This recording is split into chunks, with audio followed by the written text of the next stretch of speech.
What do I mean when I speak of the spirit of manifestation? In the ministry of deliverance, we speak of a spirit manifesting. By this we mean the demon expresses itself through the mind and body of the host in some recognizable way.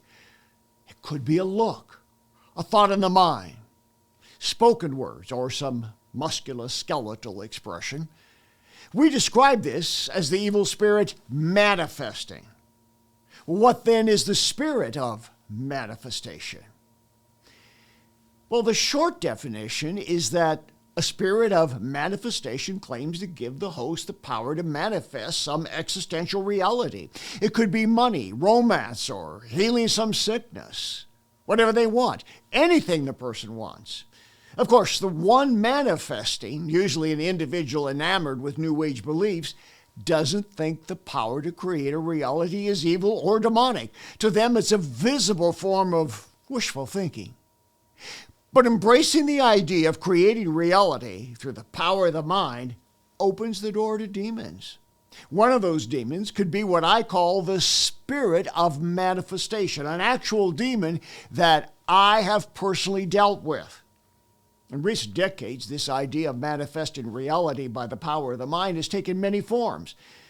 One variation goes way back to Norman Vincent Peale and his power of positive thinking. Another would be the writings of Napoleon Hill about how to think and grow rich. I don't have time to analyze both thinkers, and I admit that much of what they said has some value. Not so with Rhonda Byrne, who penned the Bible of the manifestation movement. It was called The Secret. Her 2006 self-help book, made popular by television personality Oprah, was based on pseudoscience. She claimed that by thoughts alone, anyone can influence the objective circumstances of life. Byrne had borrowed her ideas from the teachings of a guy named Wallace Waddell, who wrote The Science of Getting Rich in 1910. Wallace was an advocate of metaphysical spiritualism at the turn of the 20th century and was part of the occult New Thought movement. He had followed the thinking of the German philosopher Hegel, who was actually trained in a seminary but eventually became a very harsh critic of Christianity and a student of what's known as Hermetic occultism.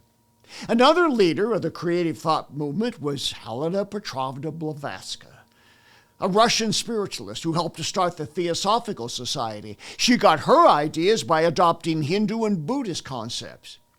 She went to Tibet and she learned to spiritually communicate with what are called the ascended masters of higher consciousness.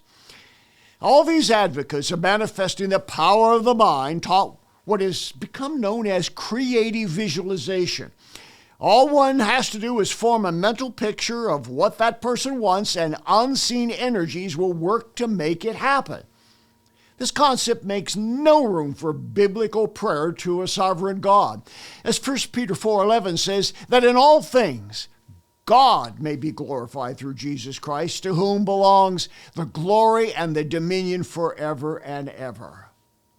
Manifesting reality is a self-indulgent form of magical thinking, in which everyone becomes his own God with superstitious silliness. Worse yet, it opens one's soul to the possession by the demon of manifestation.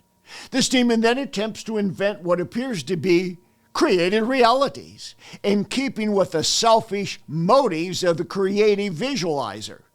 The spirit of manifestation is a demon of mind control that surreptitiously tries to weave its thoughts with those of the host. If you've tried to create mental realities or you've studied the book The Secret, then you may have this demon, and you certainly need an exorcism sooner rather than later.